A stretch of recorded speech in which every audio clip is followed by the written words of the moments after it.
කොහොමද මේකේ පෙනුම? අපි බලමුද මේක කොහොමද හැදුවේ කියලා. ඔන්න එකෝමත් එකක රස්නේ දවසක අපි ගියා මුහුදු ඇරලට.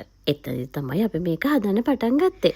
ඉතින් මෙන්න මේ විදිහට චූටි කෑලි වලට කපාගෙන හොඳට හොද ගන්න ඕනේ. ඔන්න දැන් ඔයාට පුළුවන් බැදපු මිරිස් කුඩු, බැදපු තුන පහ, කළු කරපු තුන පහ, ඒ වගේම ගම්මිරිස්, එතකොට උළුහාල්, කුරුඳු එකතු කරගන්න පුළුවන්. ඔන්න අමතක කරන්න එපා සෝයා සෝස් නම් අනිවාර්යයෙන්ම මේකට ඕනේ.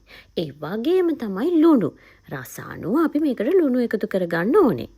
ඔන්න දැන් අපි දාපු සේරම කලමනා ටික හොඳට මෙන්න මේ විදිහට මික්ස් කරගන්න ඕනේ. ඒ වගේම පැය භාගයක්වත් අඩුතරමේ මැරිනේට් වෙන්න තියන්නත් ඕනේ.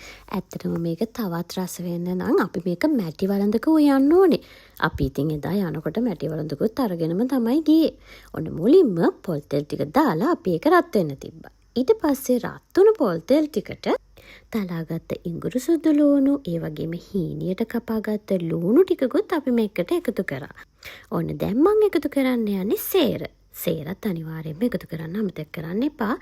ඊට පස්සේ ඔයාලට පුළුවන් කරපිංච රම්පෙත් එකතු කරන්න. දැන් ඔන්න ඒ ටිකත් හොඳට තෙලේ බැදෙන්න දෙන්න ඕනේ. අපි තෙලේ බදිනකොට සුවඳ එනවා. ඒ සුවඳ එනකොට ඔයාට පුළුවන් කලින් මැරිනේට් කරගත්ත පෝක් ටික මෙන්න මේ විදියට ලස්සනට වළඳට දාන්න. ඔන්න දැන් මේ මැරිනේට් වෙච්ච මස් ටික අපි හොඳට තෙලේ මික්ස් කරගන්නත් ඕනේ. ඒ වගේම හොඳට මතක තියාගන්න ඕනේ වතුර දාන්න එපා. නිකම්ම අපි ලිඩ් එකකින් වහලා තියෙනවා මස් වල තියෙන වතුර ටික එළියට එනකම්. මතක ඇතුව සීඹල ටිකත් කලින්ම දාන්න.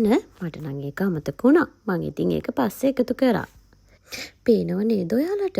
අපි වතුර එකතු කරේ නැති වුණාට මස්සල තියෙන වතුර ටික අපි උයද්දි ඒක එළියට එනවා. ඒ ටික අනිවාර්යයෙන්ම එළියට එන්නම ඕනේ. ඊට පස්සේ තමයි මස් ටික තැම්බෙන්න අපි වතුර එකතු කරන්නේ.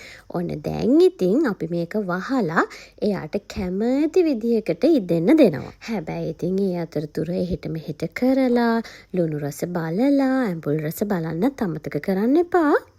ඔන්න බලන්නකෝ අපේ කරි එක හරිය ලස්සනට ඉදෙන හැටි. ඔන්න දැන් තමයි හොඳම හරිය. පේනව නේද ඔයාලට? අපේ කරි එක හරියම ලස්සන පාටකට ඇවිල්ලා තියෙනවා. දැන් ඉතින් රෝස් පාන් එකක් අරගෙන මේකේ රස බලන්න ඕනේ. ඔන්න අපි ගමුකෝ බලන්න රෝස් පාන් එක. ඔන්න දැන් මම රස බලන්නයි යන්නේ. ඉතින් ඔයාලටත් පුළුවන් මෙන්න මේ විදියට හදලා බලන්න. ඇත්තටම මේ විදියට හදපුවාම ඒක ගොඩාක් රසයි. ඉතින් ආයෙත් දවසක මේ වගේ රසම රස කෑමකින් හම්බෙමු.